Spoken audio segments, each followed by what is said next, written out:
When you have an inspiration about something and you're putting it out there in your truest form and no one gets you, no one heard what you heard, where do you go inside so that you don't give up or blow yourself up, or so you don't give up, 5 minutes before the miracle happens? The best thing I can say to that is I heard Ira Glass.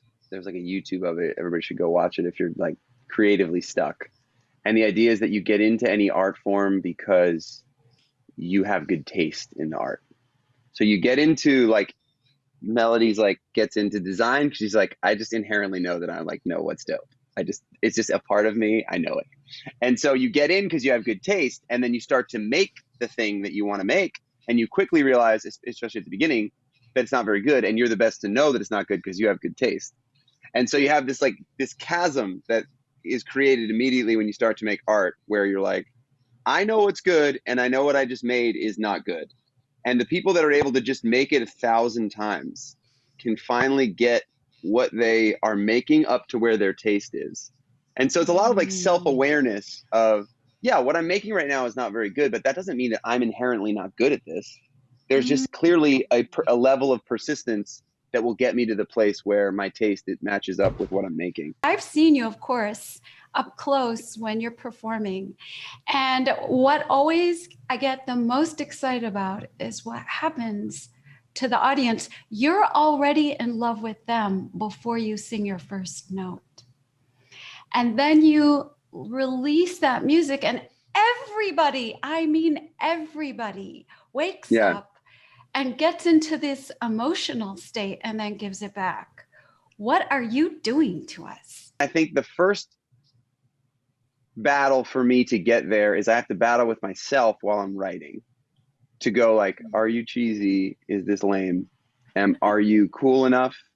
Are you not being sexy enough, edgy enough, all these things? And so the first battle is to get that so that I can get it out of me. And then I fight with myself before I go on stage to own it and sit in it, therefore giving everyone else permission to sit in it, right? Because it's not necessarily from song to song the indiest or the coolest or the whateverest, but it's delivering some sincerity that like I desperately love and I feel really at home when I'm owning it.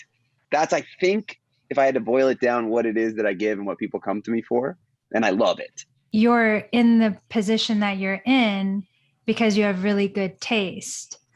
But really, like something that Julie and I were talking about actually is because I was talking about like being cool enough, and she was like, but what is really cool? Like cool just means people that have the power to accept. You're already that, because you're the one that has a really good taste in the field that you're in. But then it's like, even then you still have to battle yourself. And I think that's what the beauty of the art is. It's because in that process, when you're battling yourself, I think it kind of lets you know like what actually is cool. The thing that is the coolest is like apathy to what others think. Like not being concerned about, am I fitting into a box? I am kind of recklessly myself. That is what is cool. But I would be lying to say that comes easy to me.